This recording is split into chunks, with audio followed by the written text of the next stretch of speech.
gotta get to the wop. Roll running, gotta get to the wop. Ooh, ooh. If this my last line of acting, he got walk, I'ma sip it. 33 shots, hit him up, Scottie Pippen. Top of the bag, Road Runners. It's your boy, Road Runner Wop, and I'm here with two multi-millionaires in the making, man. You know what I'm saying? Go ahead and introduce yourself. What's going on? My name is Alejandro Ibrahimov, co-CEO, co-founder of MoorVision. Yes, sir. Rashan Allen, co-CEO, co-founder of MoorVision. Hell yeah, man. And I'm here with my brothers, man. You know what I'm saying? They took their time, you know what I'm saying, to really sit down with me and chop it up with me about their life experience and, you know, how they got to meet each other and all that. So I appreciate y'all, though. You Appreciate you, man. You know, they got to take flights. You know, they got to take a flight tomorrow, you know what I'm saying? And they made this happen for me. So, you know, I definitely appreciate it, man. You know, let's hear y'all upbringing, man. You know what I'm saying? You wanna tell your story? My story. I was where you want me to start? Since I was a kid? You can start mid-teenager, you know what I'm saying, to where you got to meet this guy right here. Okay. My mom is scared of flying, right? So every time my family would travel a lot, right? So every time we travel by train, right? And I'd have, you know, when you travel by train, it's not like an hour and a half, 2 hours, it's like 8 hours, 10 hours, for sure. 20 hours, right? And I wanted to find something productive to do with my time. When I was a kid, I was like 14, we started traveling. And my parents just got me a MacBook, so I started writing a story for a video game, right, in my time. And we traveled, at that point, I think we were just moving around for like almost 3 months, like between different countries. So I had plenty of time, you know. And I started writing the script and I liked it, and I was like, shit, I can make this into a video game, you know, it'd be pretty fun. And then that's when I moved from Russia to Europe, and my sister connected me with somebody she knew who was in the video game industry, and I just kind of got into that. And I realized that I could do this, right? And without knowing, I started producing a video game. Right? I already had the script. I started looking for developers. I started looking for 3D modelers, voice actors. I realized, you know, people would want to probably get behind this if they know, you know, their favorite voice actors in this for this video game or that video game. So I assembled a talent of, you know, like 15 different voice actors, team of people, and it was a good concept. It had some features that no video games had at the time. That was crazy as hell. Young as hell making a game. That's crazy. Yeah, I needed $1 million. By the time I got to the point where I needed $1 million. Yeah, I needed $1 million to get it done, and at that point, nobody wanted to give it to me. Right. You know, I'm a kid. Yeah. So I had to put that on ice. I started a record label sometime later when I was 18, 19. I wanted to get into music. I thought, you know, two of the most powerful ways to impact somebody's life is through stories and music. Like, think about this, right? You could go watch Groundhog Day, walk out the movie theater, feel like a changed man, or fucking Dark Knight or something, right? Or Avengers. It just gives you that spirit, right? If you hear a song and that shit it does something to your soul to where you never even knew a song could do that to you. No, for real. Yeah, like when you go to the gym, you listen to music, right? You have a sad day, you listen to a song that will comfort you or kind of maintain your emotions, right? So I figured, you know, that's why I started in video games and kind of transitioned into music as well. And I signed some artists, and right about a month later, after I started this whole record label shit, is when I moved to LA to just kind of pursue further the video game situation, the record label, and also I wanted to get into film, obviously. Right? And I went to film school, and first weekend, that's where I ran into him. Ran into me and all that. Yeah. I'm gonna try to speak up. I'm sick as a motherfucker, but my story, it's a bit more of a cautionary black tale. You know what I mean? Like where I was raised at, it was just my mother. My mother was my mother and my father, and we bounced around a lot between my grandmother's spot in Long Island and my godmother's crib in Brooklyn, Bed-Stuy, Utica Ave, and a lot of that was just me in support of the things she would do. She was heavily involved in all the communities she was in, activist, a chair on a couple different local NAACP branches, and from a young age I was just involved in the community, helping, being civically engaged. And by the time I actually started to be aware of what was going on around me and seeing like, oh damn, it's like I'm somewhere, like it's shit going on here, like and it's not too safe to be outside as much as I want to be outside, playing outside and doing the shit I was doing. Right. But when I first tapped into ball, I think I was about 7 years old. I was playing like a little pee-wee football league and shit, and I wasn't getting no PT, so my mother took me off the team in the middle of the game, grabbed me out the joint, took me to Long Island, and the next day she had a hoop in the backyard. From my grandfather got me a hoop, and from that point on, like I just stayed to myself and was just playing ball, going back and forth to parks, playing ball. And that just became like my therapy, and just to drown the noise from where I was at. Right. You know what I mean? And all those therapy sessions as I got older, like even though I was starting to get manipulated by my surroundings and things like that, and started doing certain shit I shouldn't do, I always ended up falling back on basketball. You know what I mean? And it led me to become a top player in New York by the time I was a senior. So for sure. Oh yeah, we ain't gonna forget. He for sure is a hooper, man. You know what I'm saying? Go check out some of his old highlight tapes. shit. You know what I'm saying? You got dunks at Enterprise Park. You know what I'm saying? All that, man. Nah, man. That's for sure. You is a baller, man. You know. It's good. That's good that you know what I'm saying? You got now film is your passion. You know what I'm saying? Yeah. Do you feel that same passion that you have for ball, or is it deeper? It's a bit more intimate, because when you write a script, you're really world building. You know what I mean? Like you sit there and you build the lights and the roads, and you pave you construct the entire world. You know what I mean? And you texturize the voices, and even my process. I never it's a bit unorthodox. Like even when I started out writing, I didn't look up screenwriting softwares. I didn't know you had a software to actually format a script for you. You know what I mean? I was just researching how to write in general. So I went on Google Docs and knew I wanted to write the hardest shit to write first, which was a movie. No one wants to just write a movie out the gate, so I said, I'm gonna do the hardest shit. That's just how I approach everything, you know what I mean? So I went in Google Docs, and I just started I started sliding tapping the space bar to slide the name into the middle, and you know what I mean? Like just doing all the shit that you don't gotta do when you have a software. Like I did the whole process, you know what I'm saying? Right. And bust out my first script. It was called The Blame Game. I remember that shit. It was called The Blame Game, yo. I remember that shit. And it was some conspiracy theory, fucking NBA player shit, like some basketball shit. Oh, okay. You know what okay. I mean? But after I did that, that was my junior summer or somewhere in my senior year.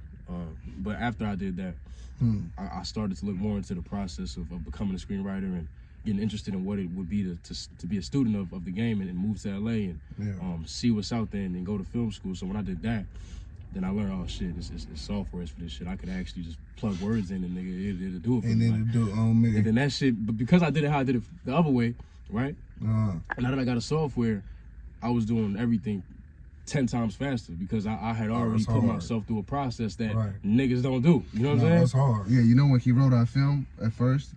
He wrote the first draft. It was like, the movie ended up being like 90 pages. Yeah, 90. Like 90 the first draft was like 250 pages, and he wrote it in one day. He wrote it in one day, and he was like, man, this shit is too long. Because 250 pages is like, what, 3-4 hours almost of screen time. And he's like, this shit is too long. So he scrapped the whole shit and he rewrote it from scratch the next day into like 180 pages. Yeah, he's like, this shit is still too long. That's a workhorse for you. I like that. Cause I got lucky in a process where like I wouldn't do a treatment, I wouldn't do a synopsis, I wouldn't do a Bible before I start writing the script. I didn't even know too much about all that. I just thought I see what I want to put on the paper. Like if I'm, for example, the movie we shot, I would literally see Javon walking down the street in my mind, and I would hear the words he's saying. I'd just type it, and I'd see it in my head. I don't know why. I just see the shit, and I would just type it out. Like I have a visual mind. You know what I'm saying? No, yeah, for sure. So I would just. But damn, have a visual mind for all that. Yeah, bro. You know, that's crazy. You know. So I knew because of that. I knew maybe his writing shit is something that was made for me. Yeah, the way I work it's really interesting. Like anybody else that I met as a writer, usually they kind of type it out as they go. He doesn't even start typing until it's completely visualized, start to finish. Oh, that's crazy. You know? I gotta see it all. Yeah, and that's why he writes the shit so quick. Like one day he knocked the whole shit out because he just seen it, you know, and he just wrote it. And, yeah, that's nuts. You know, shit, how you keep all that in your head? Like shit. I think shit. You know how you just get in your bag on some shit. Like, you know, it's like what they call that shit, a flow state. Yeah. In a spiritual sense, like it's like when you just in the zone. Yeah, you just in your zone. Like you start when I just get to typing, bro. Sometimes I just get to typing and it's over with. Sometimes I start typing some other shit, like it's like a series or something I'll be working on, and I won't be able to get it all out. I put it away, and then when it comes back to me, then I'll finish it out. But for the most part, when some shit got to get done, I don't know, like that. Yeah, The basketball side of me kicking, like the killer in me kick in on some shit, like, all right, I gotta finish this shit, and it's just, you feel me? Yeah, Ryan's very That's much. hard. He's like if he's feeling the type of person, it's easy. If he's not feeling it, it's just might as well not even try. Yeah, sure. You know? Okay. And Yeah. that's why That's one of my pitfalls though. That's a pitfall of mine. Like 'cause, if you don't do it, it's we have this problem all the time. I'm not good with deadlines because like if it's not in me, it's not in me. You know what I'm saying? Right. Yeah, that's one of the things. on. That's one of the things like we constantly keep talking about because I started like in the creative field more, right? And I had to transition into business because with the video game, right? Who's gonna help me organize it? Right. And that's what like a lot of the shit that he's talking about right now. I had to almost kill in an unfortunate way because I have to focus on deadlines. We got to get it done. We got to deliver. You know what I mean? And even now to this day, it's a lot of things that we want to take more time on, but it's not just about us, right? We have we have to deliver certain results. We have partners. We have people that expect certain things from us, and we just got to deliver, right, on time.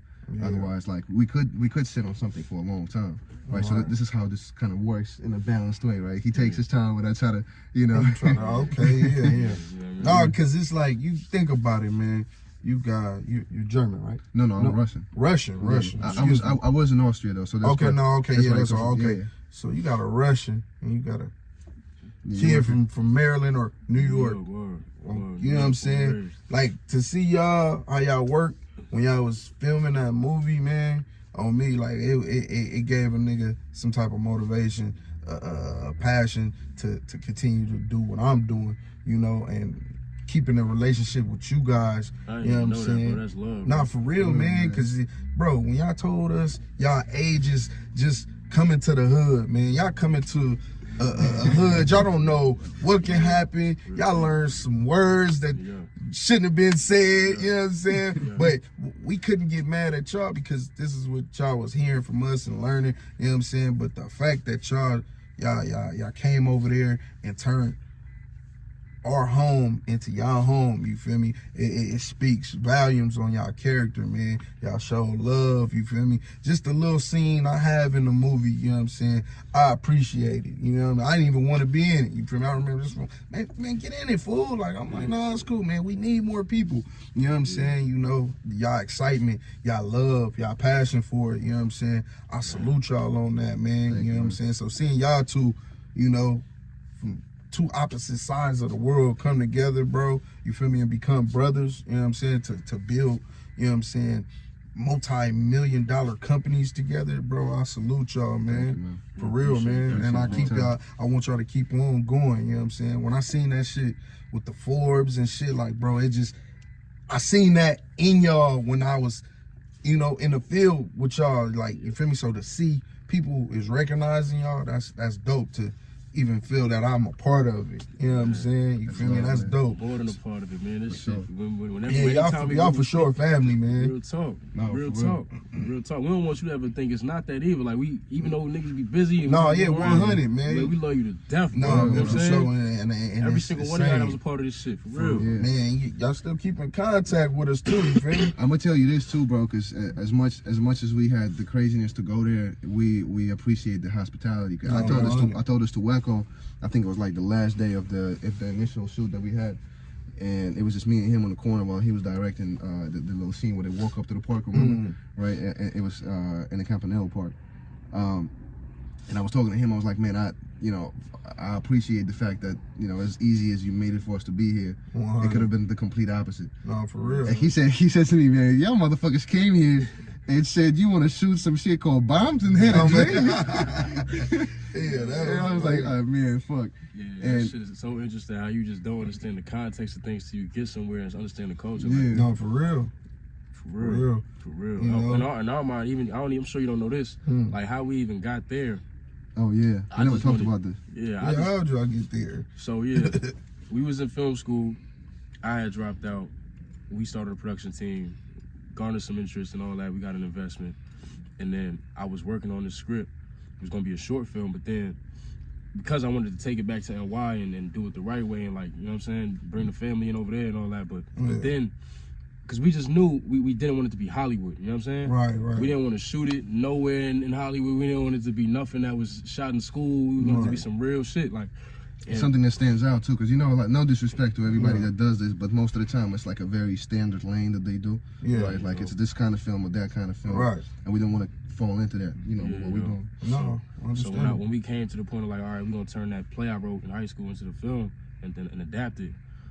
I just knew I wanted to make a tribute to John Singleton, to Spike Lee, and people that really beautified the hood in a way and knew how to humanize them. You know what I'm saying? And LA on top of that, because this is our stumping ground. Exactly. Like if we hear like. He was the crazy one to say it first though. Let's not get it fucked up. I know.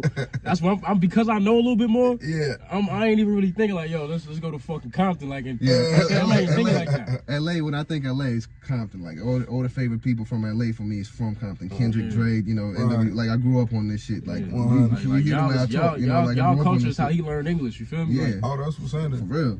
So I was like, man, we got to do this shit. First we was gonna try to do Crenshaw Had a Dream and try to get Nip involved. And thank God we didn't do it because my fucking heart was shattered. There was all this shit happened with him. Nah, for sure. And we ended up going to Compton. We wanted to do, Bumpin' Had a Dream. And because I had worked with Mizzle. YG's brand manager at the time. I was doing like some little complex con event or whatever, and I met some people that was from over there. So they said that they could tap us in or whatever it may be. I'm like, all right, cool. We gonna see what he talk about. Right. And he took us down to what was that side? It was that little park we was at. Oh, Sibley Park. Yeah.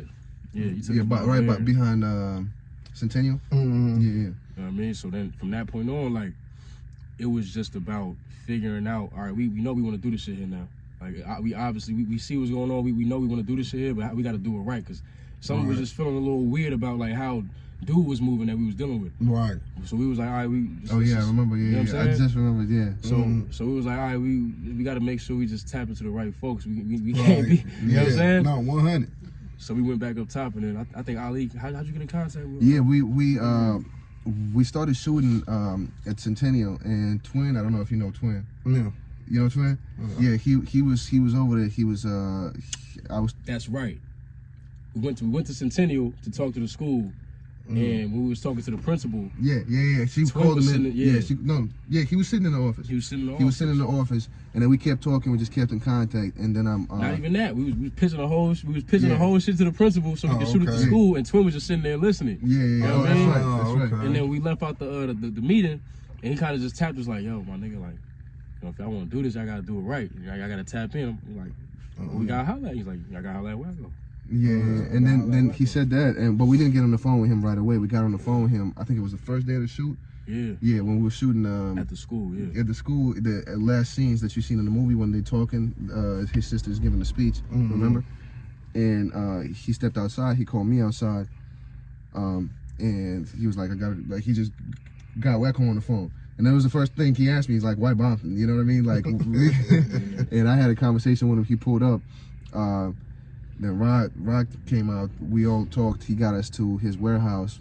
That same night. Yeah, same night. After we got done shooting. Supported. He was like nothing but OGs and that motherfucker. I was the only white motherfucker in there. I'm like damn, my motherfucker's not looking at me crazy. Shout out to big homie Wacko, man. Real. You know what I'm saying? He do be making a lot of things happen, man. You know, I'm glad that happened, you know what I'm saying? It was a good experience for y'all, you know what I'm saying? Absolutely, man. You know what I'm saying?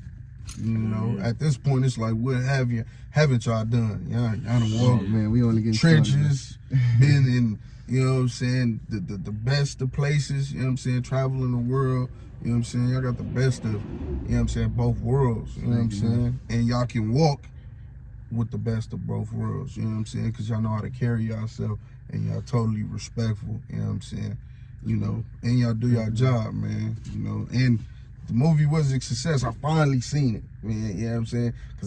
Because remember you was giving me the little shit, but I couldn't get into it. I'm like, I ain't tripping. You feel me? I'm just gonna keep promoting it. Woo, you feel me? So I did see it. You know what I'm saying? I loved it. You know what I'm saying? You know. That's crazy. You just watched it after we spoke like a few months ago? Yeah, on me. I was like, that's crazy. On me, that shit been out what 2-3 years? 2-3 years. 3 years now. Yeah, that's crazy. April 2020. No, hell yeah, man. And you know what's crazy? I'm gonna tell you this story. I was telling him this shit immediately after we talked.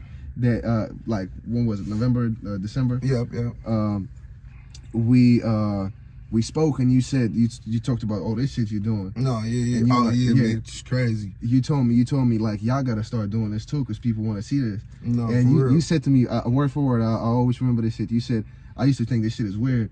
And For real, I did. Yeah, and you know, look at me now. And I thought, No, like, that's crazy. I'm thinking like, why the Because fuck you are we think- thinking we too good for this? You Because know? you think about it just, you know, raised off of G code and shit like Yeah. that. You feel me?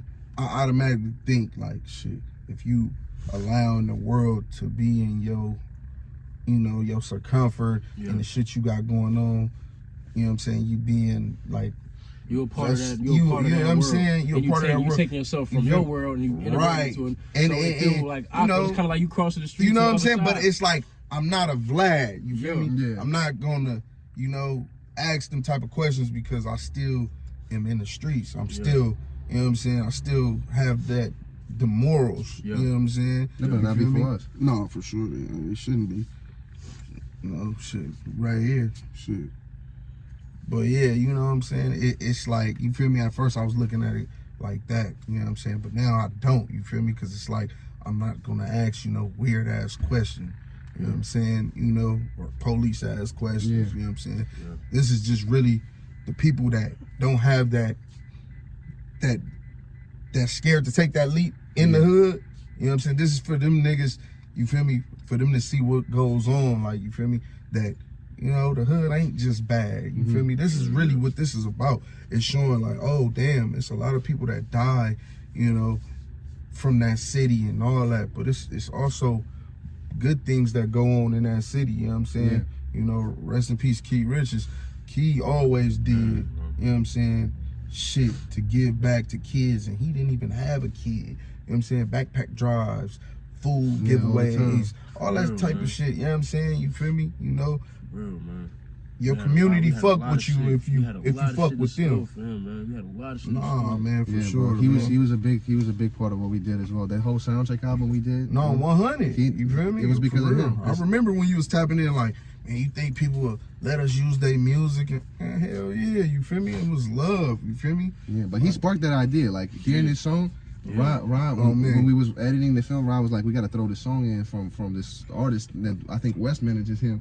He was like, and I'm like, "All right, let me listen to this shit." That shit was hard, you know. We threw it in, and then there was a couple more songs we put in the film, and we started talking like, "Yo, you know, E and YS and all these other guys, like they got some shit, you know." And then we got to know all these other artists, and I mean, But with Key, like you said, like it always felt like he was really true to his soil, like like to the point where if he wasn't doing what he's doing, it'd hurt him. You know what I'm saying? 100. Because like even him being in the film for the couple scenes he was in in the park scene, the park scene, and one other scene.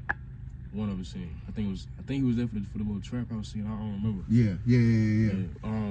But for him to circle back and Yeah, still he was, show his yeah. love and be a part of the album and everything we had planned after that, like this shit is crazy, man. Nah, yeah, 100, man. On me, man, you know.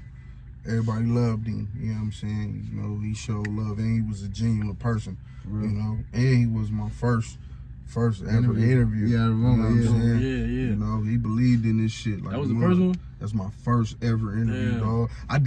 You can tell it was my first interview. I did everything just last minute. You feel me?